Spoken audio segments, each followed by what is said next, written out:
the 4th of July. So you guys hopefully will be able to go and access these on YouTube as well. So another way of saying that is after tomorrow, hopefully I'll be a YouTube celebrity, right? You guys can go on and start looking at some of these videos. All right. All joking aside, though, where we left off yesterday was we talked about measures of center and location. And what we're going to talk about today are measures of variability. So just to briefly recap about the stuff that we did last class.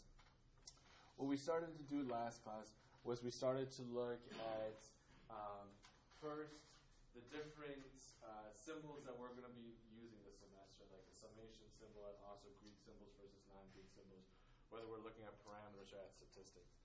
And then what we also did was we started to look at some of those measures. We looked at the mean, median, and the mode.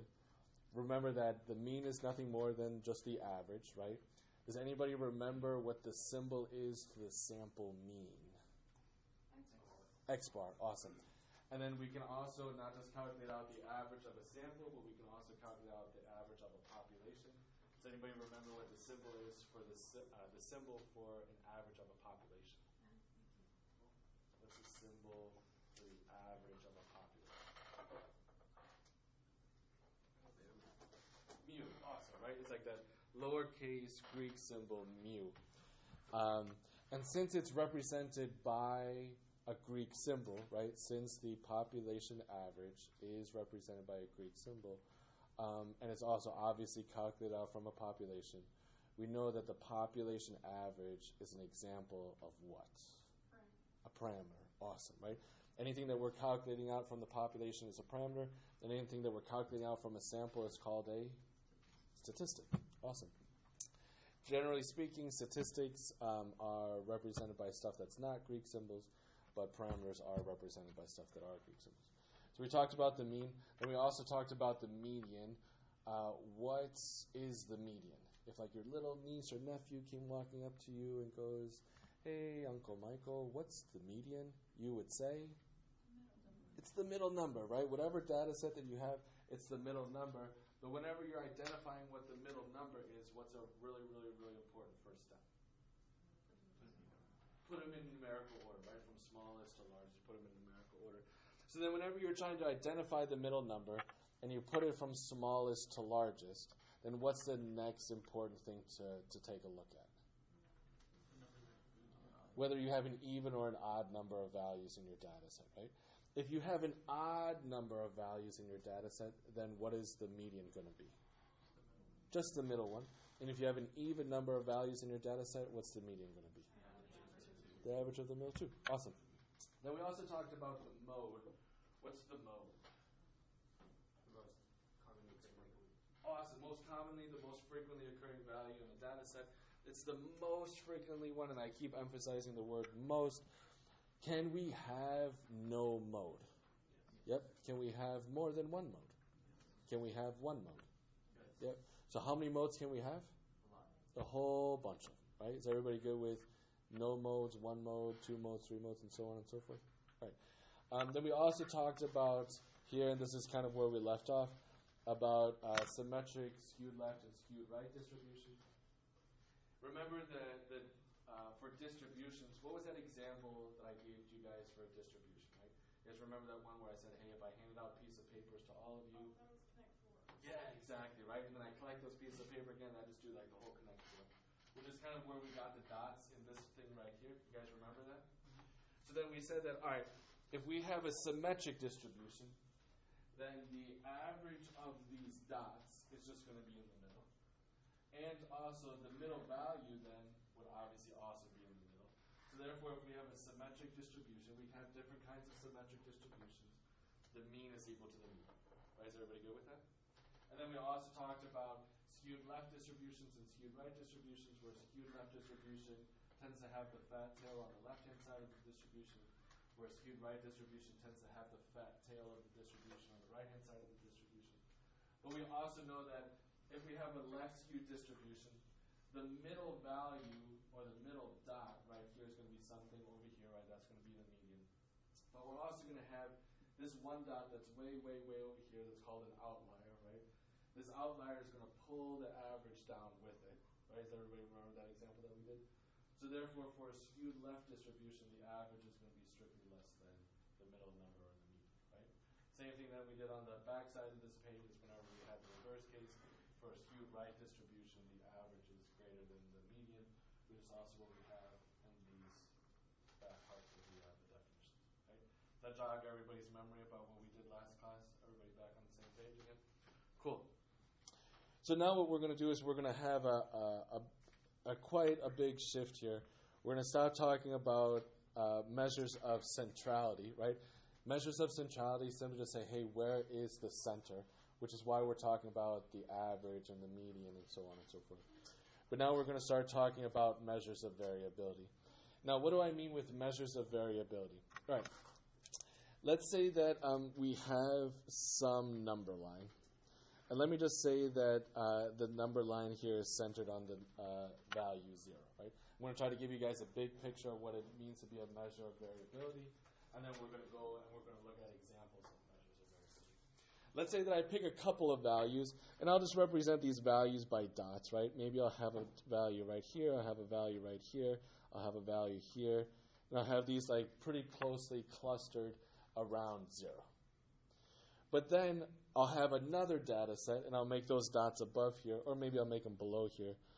I'll have a value that's all the way over here, and a value that's here, and then a value that's here, and a value that's over here. One of the things that you definitely know about the difference between the top data set and the values in the bottom data set is that the values in the top data set are clustered much, much more closely together, right? There's a lot less variation in the values that you have in that data set, right? Does that make sense? Whereas here in the bottom data set, those numbers are much more spread apart. So therefore, there's much greater variation in the values that you have in your data set. Right? Is everybody good with that? So therefore, we're going to try to look at data sets, different data sets, and we want to be able to have some number that shows us, are we dealing with a data set like the top one, or are we dealing with a data set like the bottom one? Is everybody good with that? So those numbers that we want to try to calculate, which is going to show us the variation in our data set, those are measures of variability. Everybody good with approximately what a measure of variability is? So now we're going to go over different examples of measures of variability that we can have.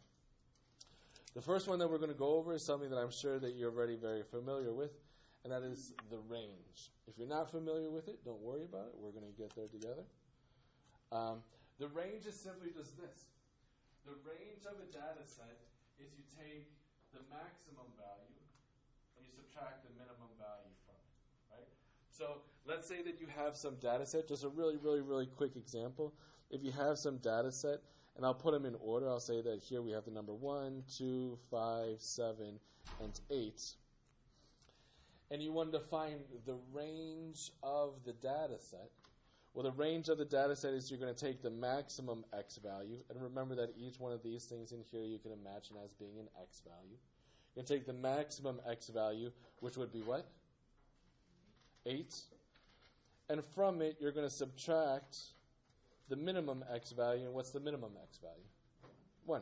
So therefore, here we would have a range of 7. Right, is everybody good with that? This is the range for a set of values. But I'm sure if I asked you this, hey, what are the range of heights of people in this classroom? Well, if I ask you for the range of heights of people in this classroom, one of the things that you would probably do is try to identify the shortest person and the tallest person and see how far apart they are. Right? That would be the range of heights. That's exactly what we're doing. We're just doing it with numbers instead of with heights. Right? Is everybody good with the range? Cool. The next thing that we're going to talk about is the sample variance. And the sample variance, the formulas for these are included on your formula sheet. So you don't necessarily have to memorize these, but if you want to go on and you want to take some upper level statistics classes or anything that uses statistics in the future, like if you're a finance major or an econ major or something like that, it would behoove you to try to memorize and remember these formulas. The sample variance and the sample standard deviation are very closely related to each other. The sample standard deviation, which should be the next definition on in the notes. So let me get that out real quick.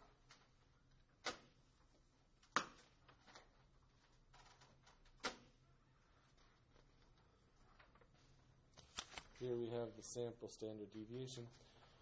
The only difference that we have between the sample variance and the sample standard deviation is what? What do you guys see as the difference, say, between this formula right here and this formula right here?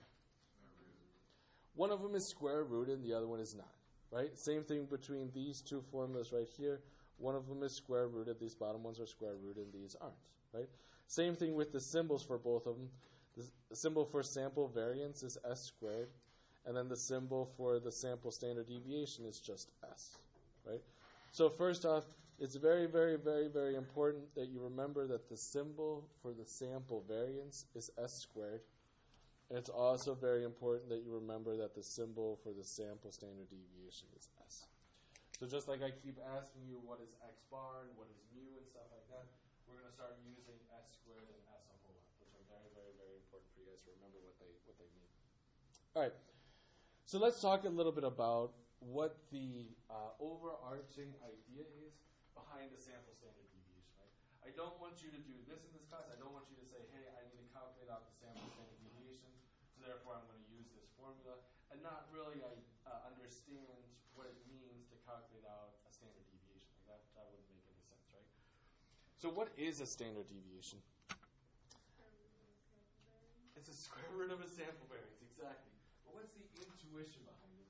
And the intuition behind a standard deviation is this.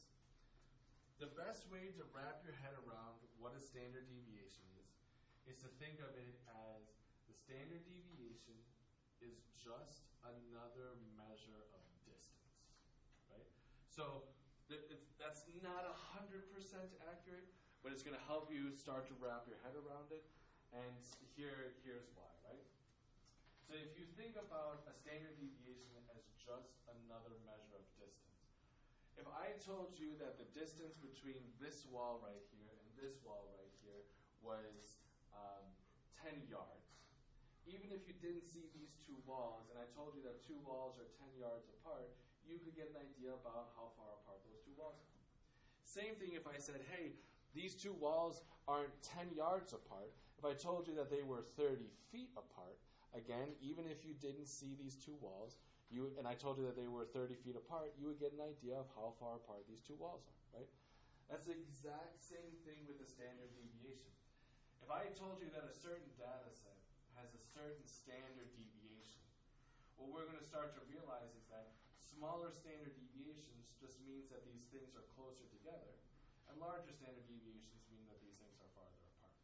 So that if we go back to this data set that I drew up here earlier, we're going to start to see that a data set like this top one is going to have a small standard deviation, and a large standard deviation is going to apply to the one at the bottom, right? So it's just another measure of distance, just like feet or yards would be if you're trying to measure distance of two objects, right? As you can see just from the formulas themselves, that's not 100% accurate. It's not just a measure of distance. It's really the average square distance between two things, or in certain cases it's going to be the square root of that. But if you try to conceptualize it, especially until you get more familiar with what a standard deviation is, that it's just a measure of distance, then we've made significant progress. All right. Whatever we can do for a sample, we can also do for a population. So down here we have the formulas both for a population variance and for a population standard deviation. Here I simply just included these both in one box instead of broken them up into two boxes like I did for the previous two formulas. Regardless, here, if we're calculating out the sample standard deviation, again, what is this an example of? If it's a sample standard deviation, it's a statistic. So again, this right here is a statistic. And then the population standard deviation and population variance are examples of parameters. So these are parameters. Everybody good with why they're statistics and why they're parameters? One's coming from a sample, the other one's coming from a population. All right. So let's take a little bit closer look at the formula for a sample standard deviation. And let's try to pick these different things apart. Here we have this symbol x bar, and what does the symbol x bar stand for again? Sample mean. So x bar stands for the sample mean.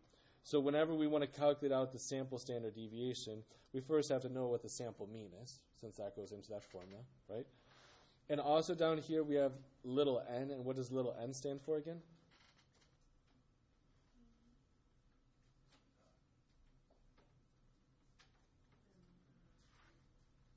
The number of things in the sample, right? Or simply just the sample size. Little n stands for the number of things in the sample, or simply just the size of the sample, right?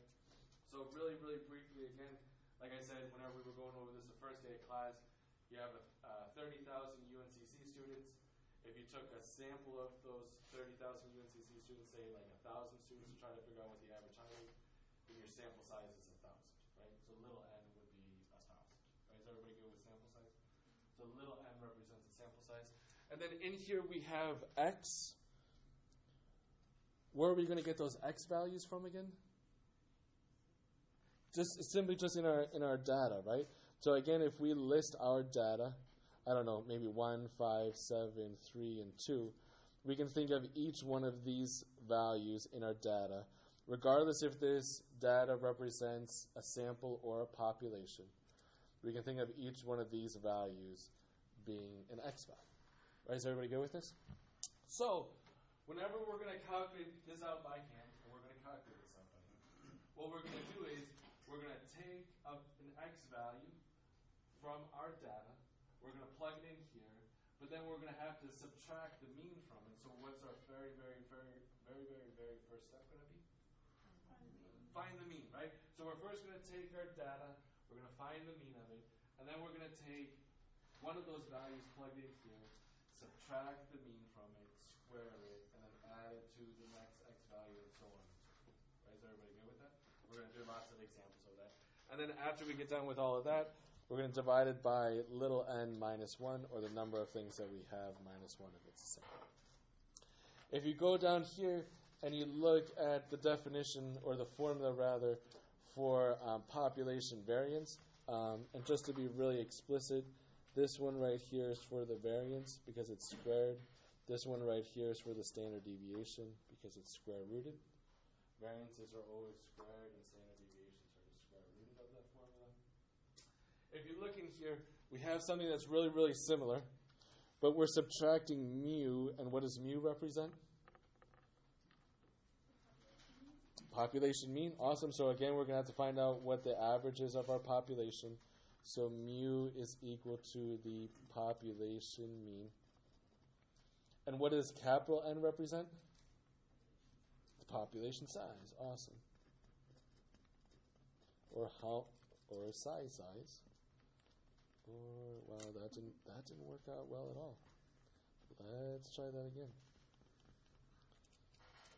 Population size. So the really cool thing about these pens are this. Yeah, it's a pen, which makes it really neat, right? Like, I don't know about you guys, but like, if somebody's like writing something in pen, I'm like, they're confident they're not going to make a mistake, right? And you're like, props to that person, right? So here I am, I'm writing in pen, I'm like, yeah, I'm feeling good about myself. But even if I mess up, there's an erase, right? So as soon as I learned about these things, these are the only pens that I ever use anymore. And Quincy, our secretary, is always very kind to always get them for me, so it's awesome. But anyways, again, I digress. Do you guys see the similarities between this formula right here for the population variance and what's underneath here without the square root, or this formula right here with this formula right here? You guys see the parts are pretty similar to what we're using in both those formulas? All right, so let's do it. Let's try to calculate out the range, the variance, and the standard deviation for this data set right here. Did I skip one? Yes.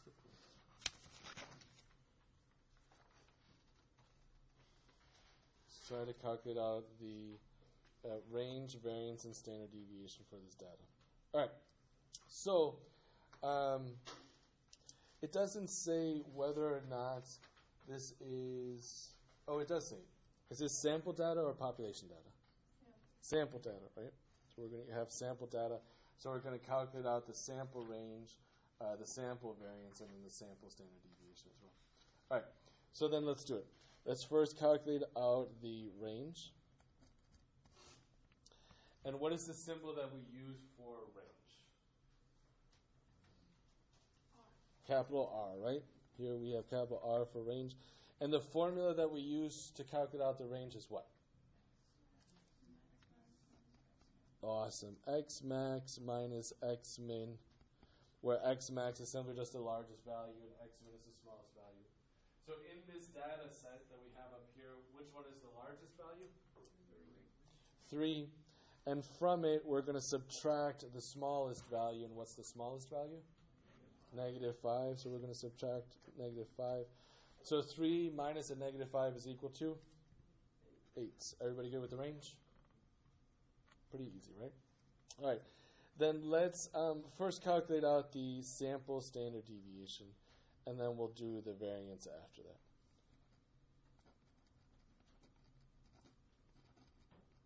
Sample standard deviation. We're going to use the standard deviation a whole lot this semester.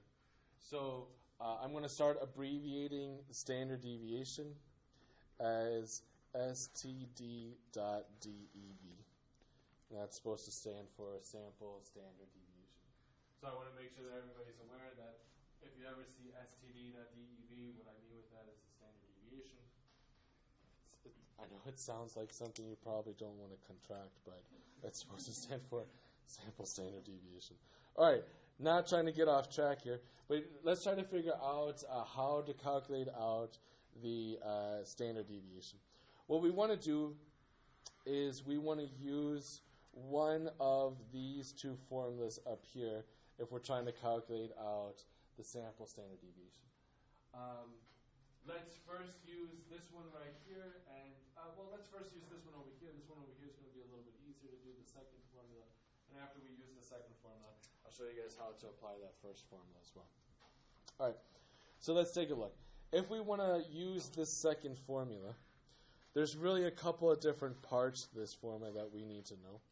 So let's start off with the easy one. What is little n equal to? 8. Because we have 1, 2, 3, 4, 5, 6, 7, 8. So therefore, little n is the size of our sample, so we're going to have little n be equal to 8. So we know that if we wanted to start plugging stuff into this formula, let me do that instead. Let me write this formula right here. Let's say the square root of the sum of x squared minus 1 over little n is the sum of x quantity squared over little n minus 1. All right, so now what we have figured out is at a minimum we figured out that little n is equal to 8. So I can start plugging that into my formula. Let me scoot this up a little bit. I can start plugging that into my formula. Now what do I still need to know? I need to still know what the sum of the x squareds are. For just this portion right here, what's our order of operation? First the square, and then we're going to add them all up, right? And then we also need to know what the sum of x's are. So here we're just going to figure out what our x's are, and we're going to add them all up, right? So an easy way to do this, especially if you're doing it by hand, is to make a little table that looks something like this.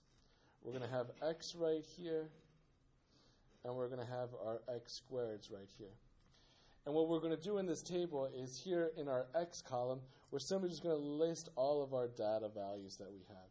So we're going to have 3, -2, 1, 0, -5, 3, 2, and 0. I simply just listed all of our x values that we have in our data set. Now, how does that help, you might ask? Well, one of the things that we want to do is we want to figure out what this number is right here, the sum of our x's. So what do you guys think we're going to do with this? Add them up. So if we add up all these things, then we're calculating out the sum of our x's. And if you add all these things up, I'll spare you guys the arithmetic, it comes out to 2. Right, is everybody good with that? So if we add up all of our x's right here, then that's the sum of our x's, and that's going to be equal to 2. So now that we know that the sum of our x's is 2, we can just plug it in into this spot into our formula, right? So therefore, over here then, we know that the sum of our x's is 2, and here in our formula we have whatever's in parentheses squared, so we're going to have the sum of 2, or 2 rather, squared. Everybody good with this? All right. Well, then the only thing that we still need to do in our formula is to figure out what the sum of our x squareds are, which is why we have this other column over here. So the first thing that we're going to do is we're going to square all of these numbers. And after we square all the numbers, we're going to add them up to get the sum of x squareds. Right? Does that make sense? All right. So here, 3 squared is 9, negative 2 squared is 4, 1 squared is 1, 0, 25, 9, 4, and 0. So I'm just squaring all these numbers. Right? Is everybody on the same page with what I'm doing up here? Everybody good? I'm just squaring these numbers. And now what am I going to do? Add them up. So if you add them up, again, I'll spare you guys the arithmetic. It comes out to 52. Now I know what the sum of x squareds are. I can just plug that into the formula right here. So I get 52. And now once we get to this point, I think everybody's good with this, right? Everybody can do this right here. So the next step that we're going to do is we still have to do the order of operations. We're going to figure out what this is, subtract it from this. We're going to figure out what this is, and then divide the numerator by the denominator. And after we do that, we're going to take the square root of it, right?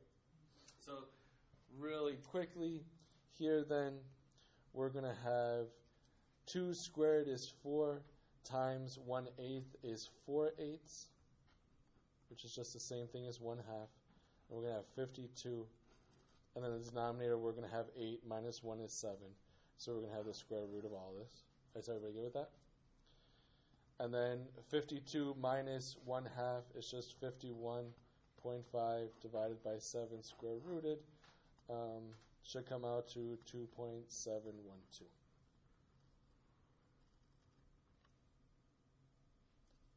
And that is our sample standard deviation. Is everybody good with how to read and use this formula for a data set? Everybody good what the different parts are and what we're doing up here? All right.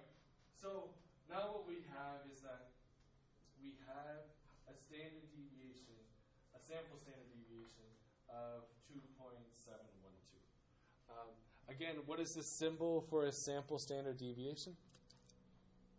S. So I'm going to put the S over here to say S is equal to all of this, since I have the equal sign all the way through here.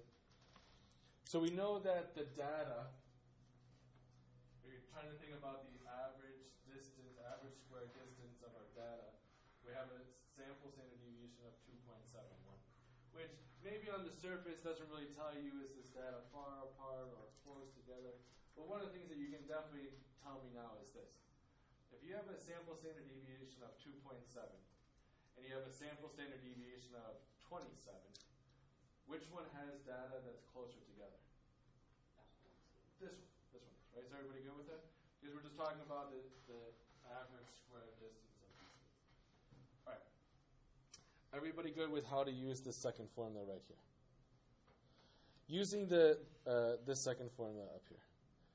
The first formula right here, we're going to briefly do this one as well. I'm going to copy this one down here on this back side. So again, we have S is equal to the square root of the sum of quantity x minus x bar squared over little n minus 1. So we're just going to use for the exact same data set. So let me copy down the data set right here too. We have 3, negative 2, 1, 0, negative 5, 3, 2, and 0.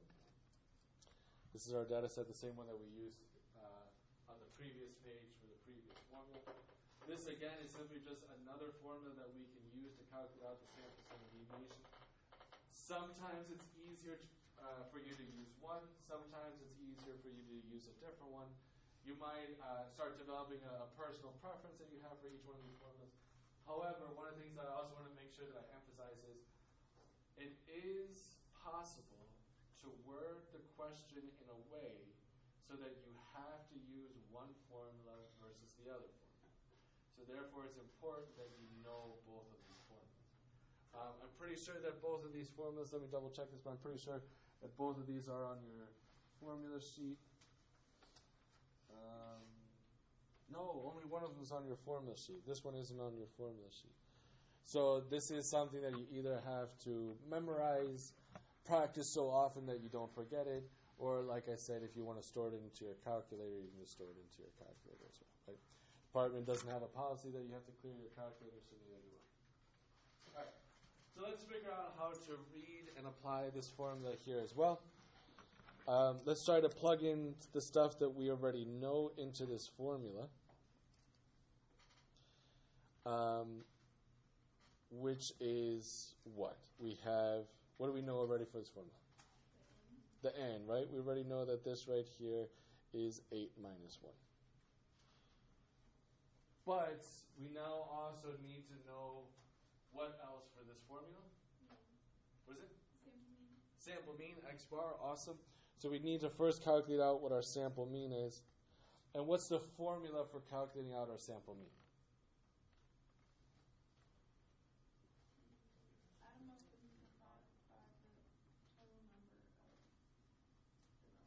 Cool. Awesome. So you add them up, and with them you mean all the possible x values that we have. So you're going to add up all of our x values and divide by how many that we have. Since we're talking about a sample here, we're saying that we're going to divide by the sample size, right? Cool. So then if we add them up and divide by how many that we have, it's going to be 3 minus 2 plus 1 plus 0 minus 5 plus 3 plus 2 plus 0. And then we're going to divide by how many that we have. You guys already told me that we have 8.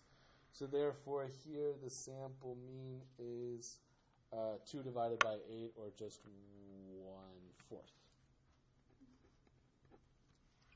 Everybody good with this? All right. So now we know that the sample mean is x bar. So x bar is equal to 1/4. Now the problem with this is this, though. What's our order of operations for this numerator? Yeah, so first the thing that we're going to do is we're going to take this number, one of our x values, subtract the mean from it. Then we're going to square it.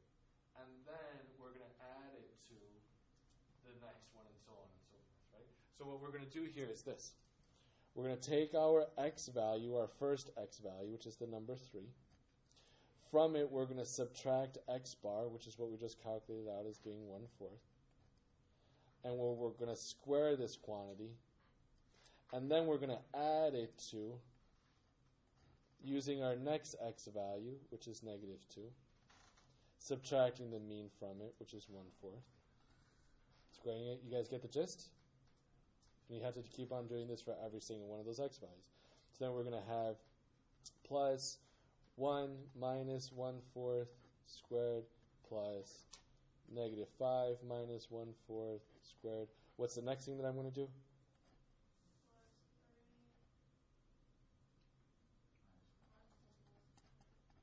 Awesome. What's the next one? Awesome. You guys get the gist? Yes. So that's why I'm saying you might start to develop a personal preference, right? But I'll tell you guys a way that you could word a question that's going to require you to use this method instead. Did I skip a number? I skipped that first 0. I'm just going to squeeze it in over here. But now, what is this? Is this our entire formula? Can I say that this is equal to what we had up here? No, this is just what? Just the top, just the numerator. So we still have to take all of this and still divide it by 8 minus 1, and still take the square root of all this. All right, so everybody good with that? But, luckily, if we do this, and now we can pretend that we're math geniuses because we know that this is equal to what? 2.712, right? And then we can all just say, yep, I just did that in my head. Right? Everybody good with that? So I'm not going to go through and do all of this arithmetic and figure out what each one of these individual things are because this isn't an arithmetic class. But we know that this should all equal 2.712. All right. So is everybody good with how to read and apply this formula here as well? Any questions about this example? What would be an example where we absolutely have to use that one? Great question. Suppose that you were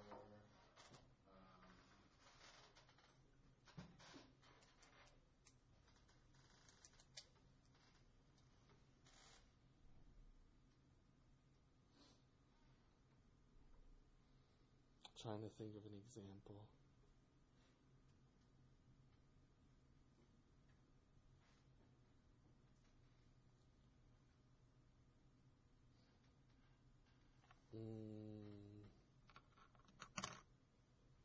I can't think of an example off the top of my head where you would have to use this formula.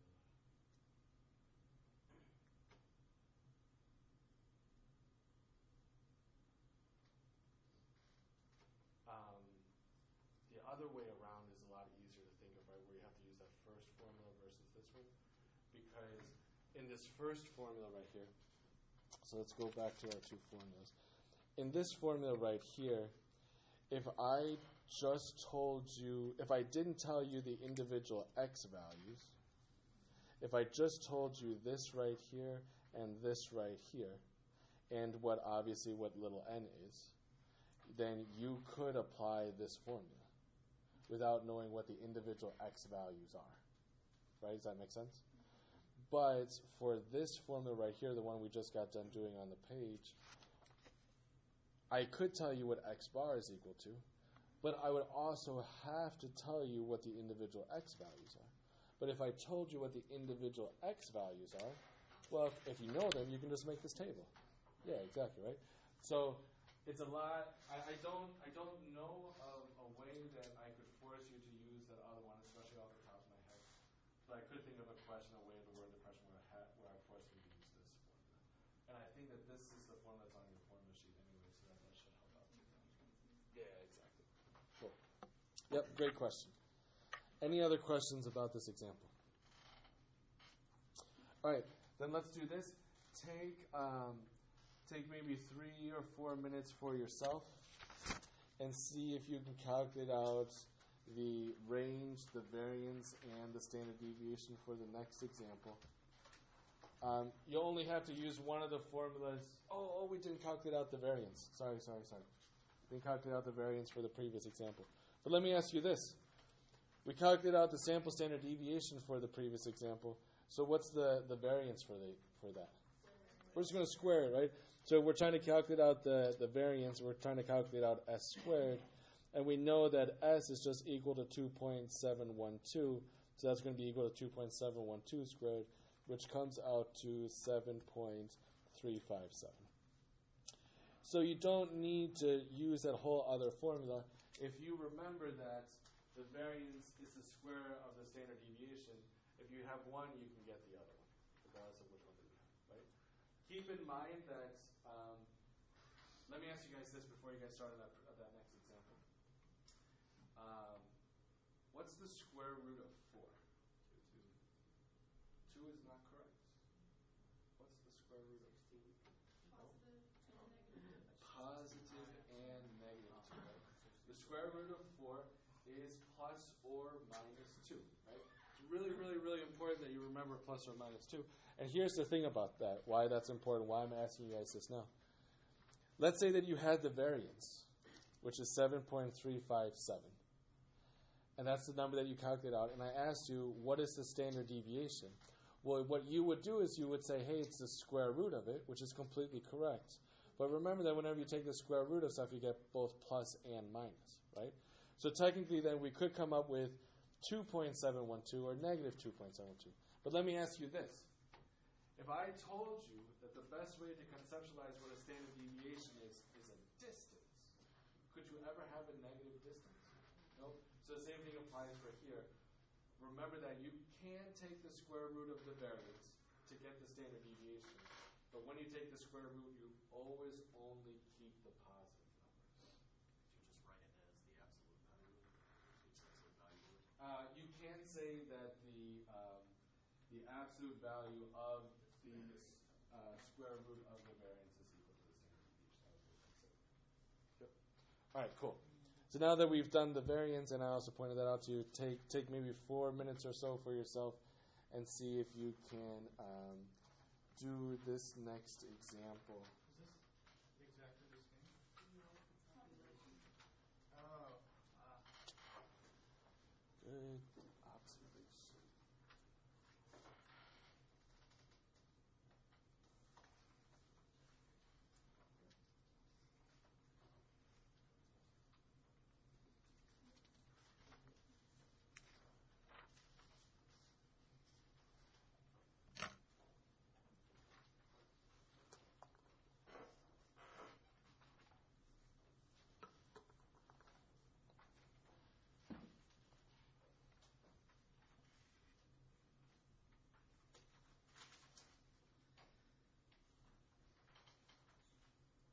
Yes,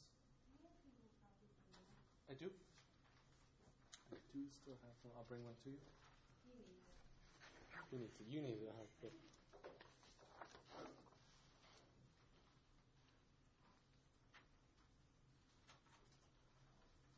So here's the formula sheet that I gave to everybody.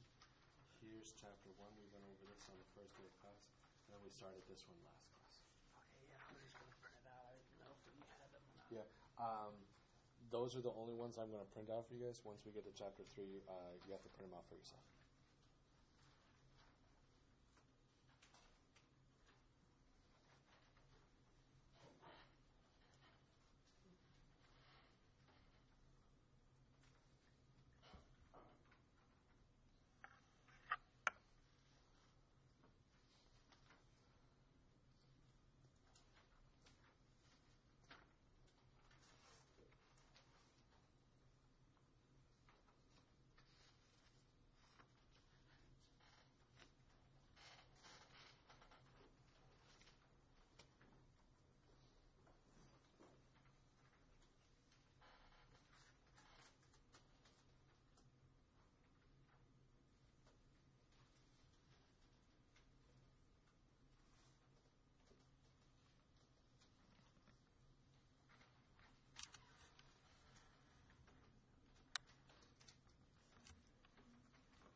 Who needs a little extra time?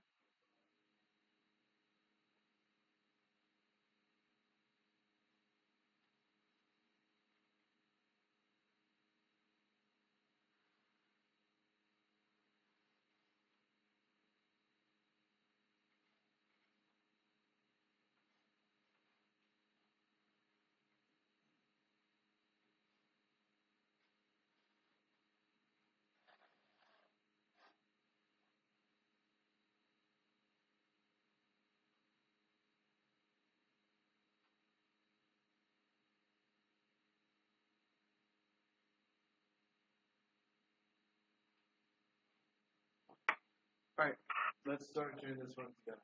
So, what's the difference between this example and the example that we just got done doing? It's a population. Awesome. I hope that just muted something and not is recording. So, the only difference between this one and the previous one is that this is a population. In our formula, once we're plugging in numbers, what's the main thing that changes?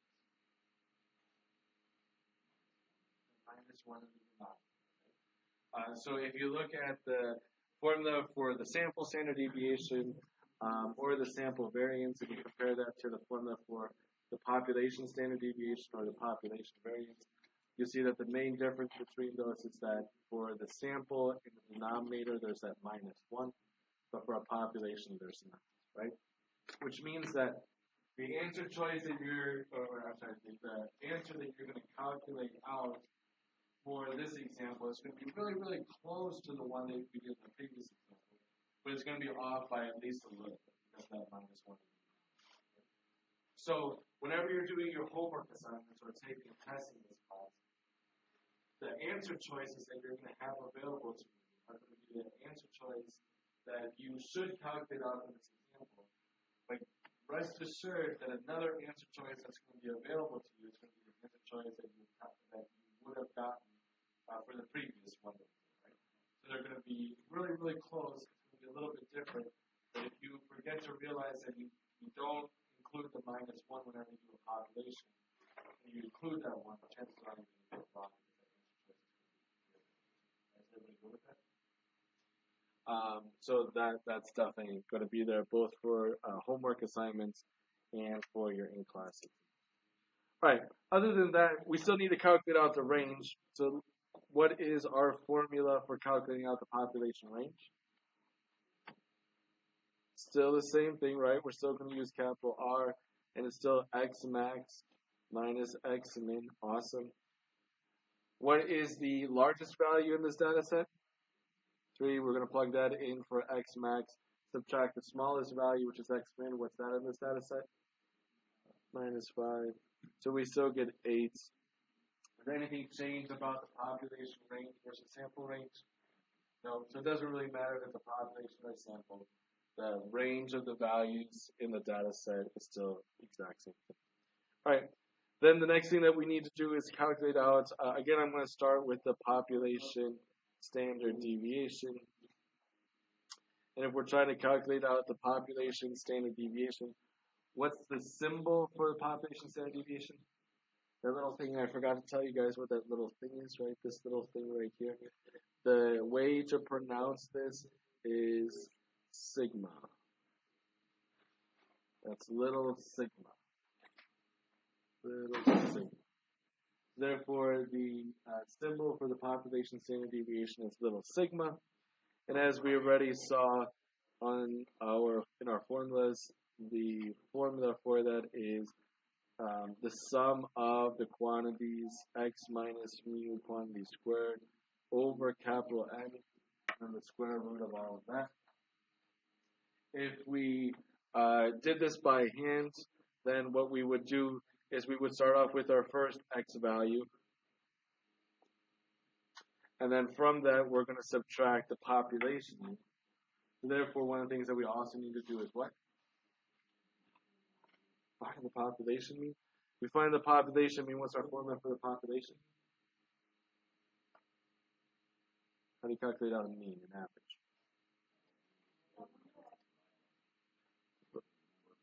average? Add up all the numbers and divide by how many that we have. What's the symbol that we use for our population size? Capital N. Is our sample average going to be any different than our population average? No, because it's essentially the same formula, except here we're using capital N instead of little n. And what was our average? 1/4. Cool.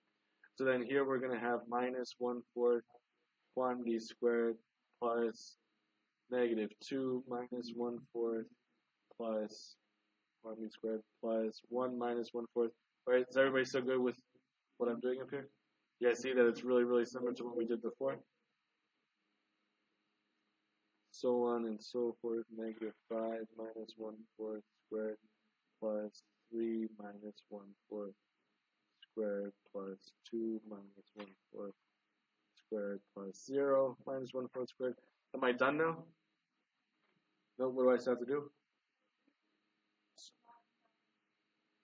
Awesome. So we're going to divide by 8 and then square root it. And if you do this arithmetic, you end up with 2.537. Everybody good with 2.537? And that then is our population standard deviation. If you wanted to figure out what the population variance is,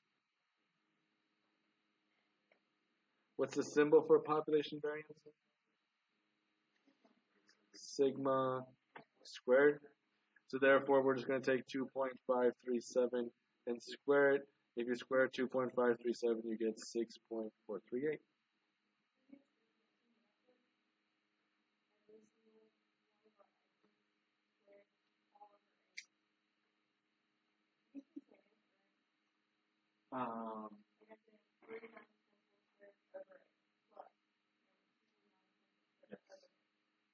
Yeah, because you can distribute this division, right? Because one of the things that you can think of, this is essentially what you did, is you have this. Let me not write it right here, but you have essentially this. You had 3 minus 1/4 squared, and now what you did is you're dividing this by 8, right? That's what you're saying that you're doing. And then I'm just going to write one more. Minus 1/4 squared divided by 8, and then plus dot dot dot. Yeah, the reason why you can do this is because what this essentially is just 3 minus 1/4 squared times 1/8 times 1/8, which is the same thing as dividing it. So what you then did is you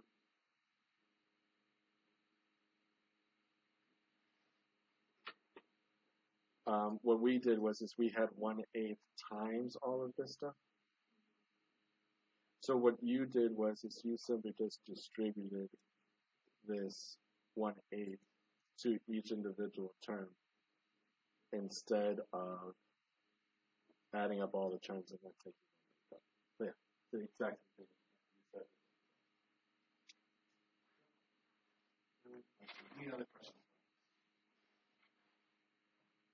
All right. How do you guys feel about finding the range, sample standard deviation, sample variance, or the population standard deviation, population? Everybody's good with this? Cool. All right. Then the next thing that we're going to look at is the relative position of data.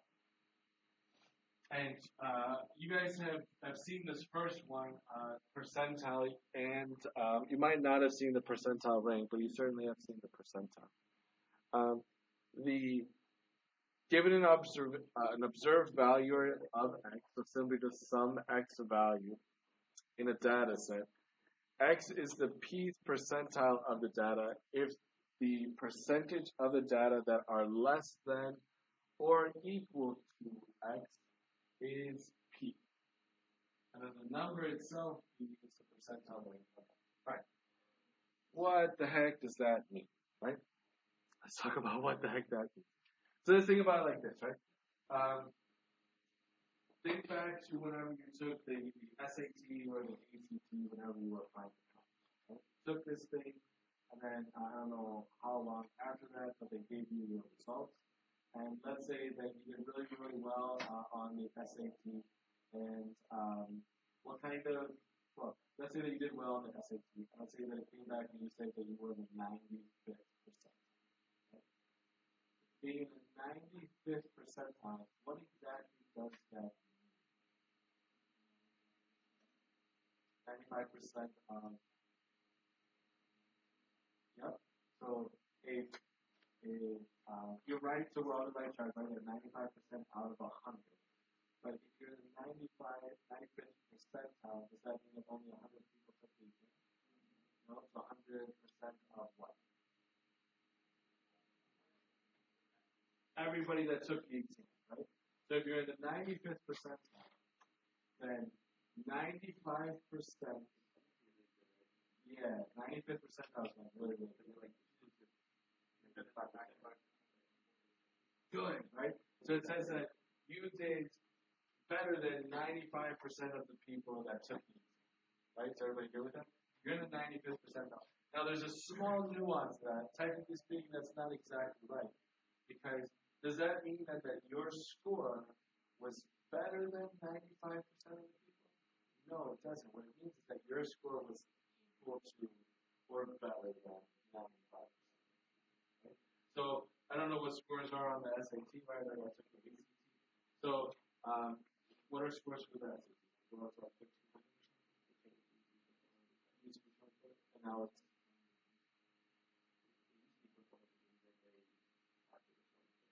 so now it's like 1,500. All right. So let's say that you got a score of 1,400, right? Let's just say that gives you that you're in the 95th percent. Right? So everybody go with that? It's about 1,400, 95th. Well, everybody else that also got 1,400, they're also going to say that they're also in the 95th percent. Right? Because being in the 95th percentile means that you scored equal to or higher than 95%. Right? It means that 5% of the people got strictly higher than a 1,400. Is everybody good with that concept? All right. So that's what it's saying here. It's saying that in a data set, an observed value X, and that's my example of 1,400. That's a data value that you're looking at. In a data set, so the data set would just be everybody who took the SAT. X, or 1,400, is the P's percentile. Here I'm giving the example of 95th percentile. So 1,400 is the 95th percentile of the data if the percentage of the data that are less than or equal to X, so less than or equal to 1,400, is P the percentage, right? So that again, 95%.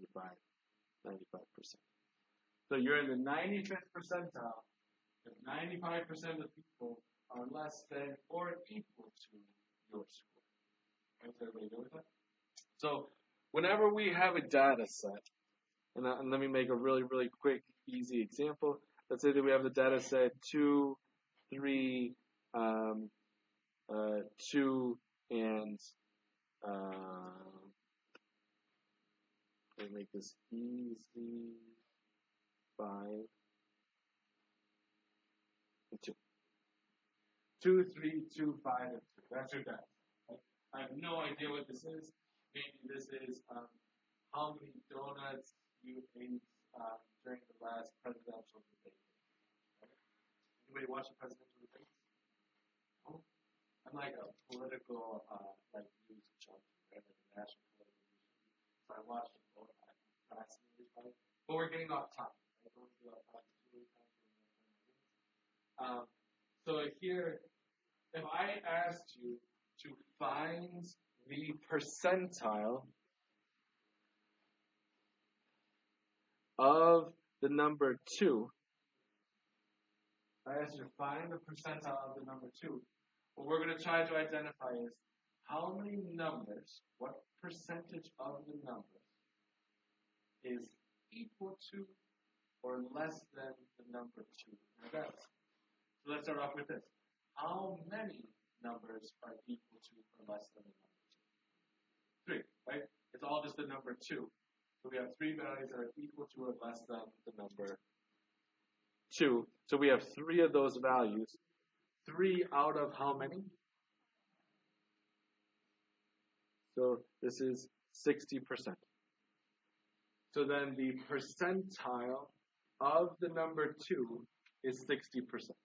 Right? Is everybody good with that? Because there are 60% of the values that are equal to or less than the number 2. Everybody good with this quick, easy example? All right. That's for percentile and percentile. We haven't talked about percentile rank yet, so let me talk about percentile rank.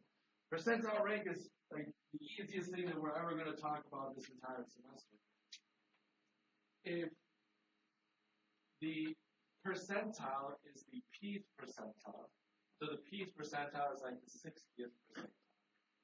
The percentile rank is just the number p.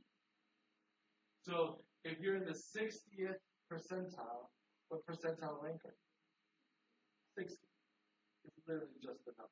So all that we ever do is if you're in the 60th percentile, you're just dropping the th, and 60 becomes your percentile rank. If you're in the 2nd percentile, you really sucked at something, first of all, right? Like if you're in the 2nd percentile. But what would be your percentile rank? 2. Just getting rid of the ND, right? Everybody good with that? Just getting rid of like that superscript or whatever. So it's literally the easiest thing to do. If you know what the percentile is, finding out what the percentile rank is. Everybody good with percentile rank? All right. Then let's go over the definition for the 1st, 2nd, and 3rd quartile. I like to think of the 1st, 2nd, and the 3rd quartile in terms of a picture, because like I was a math major, and this right here is a whole lot of words, so I'm going to describe to you guys what the 1st, 2nd, and 3rd quartile is in terms of a picture, since a lot of you said that you're visual thinkers, and so am I. So let's do this. A picture for the 1st, 2nd, and 3rd quartile. Let's say that I'm running a race, and this is me running. Right here I am running, and I'm running fast. And this is the start line. So for some reason I'm starting running before the start line. But here's like the finish spot. So I'm running this race, and let's say that this is like a mile-long race. That sounds about as far as I want to run, especially during this hot weather. You have this mile-long race, right? So this is me, and I'm running this race. And somebody who knows me and is running, they're like, you need to set up a water stand. So luckily, whoever is making this race, right in the middle of the race, so at the half-mile mark, they set up a water stand. And this right here is water, and it's on a table, right? I could be really good at abstract arts. That right there is water on the table. Anyways, so half of a mile into it, but then the race organizer consults with one of my previous students, and they're like, that dude is never going to make even half a mile without drinking some water. You need to make sure that he has access to more water. So what they do is then they say, okay, well, and after a quarter of a mile, then we'll set up a water stand. So halfway to that previous table, and also then halfway to the finish line after the half-mile mark, so at the 0.75 point, we'll set up another water stand. So now I get 3 water stands. I get 3 water stands for my mile-long race. Right? That's reasonable. This right here, though, is a perfect example of the 1st, 2nd, and 3rd quartile. Right? These things right here, the quarter-mile mark, the half-mile mark, the 3/4 mile mark, is a perfect representation of the 1st quartile, the 2nd quartile, and the 3rd quartile. The symbols that we're going to use for the 1st quartile, the 2nd quartile, and the 3rd quartile are Q1, Q2, and Q3 respectively. Right? So quartile number 1 is going to be capital Q1, quartile number 2 is going to be capital Q2, quartile number 3 is going to be capital Q3. So let's talk a little bit about where quartile 1, quartile 2, and quartile 3 is located in our data set. You can think of this mile-long race as being our data set. Right? If You list your values from lowest to highest, and think of this as being the data set. So what I first did with the first water stand is I put it right in the middle of the race. But we already know a term for the middle of our data set. What's that term that we know for the middle of our data set? The median.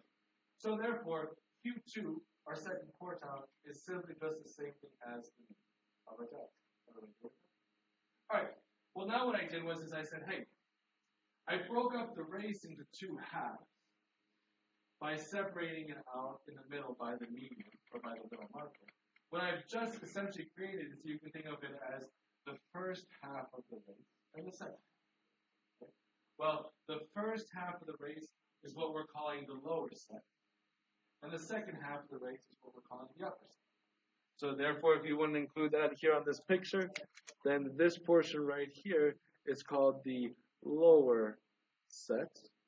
And this half right here is what we're calling the upper set, or the first half and the second half of the race. All right.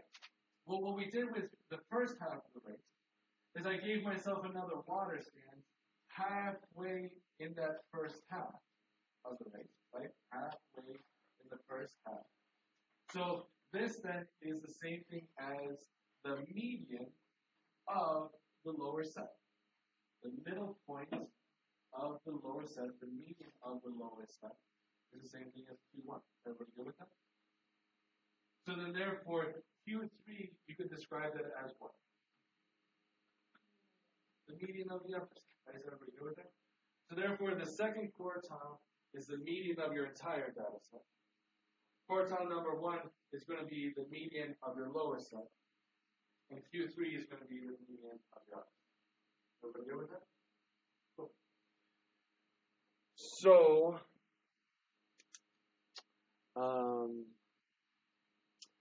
the next thing that we're going to do is we're going to just briefly talk about here this 5-number summary.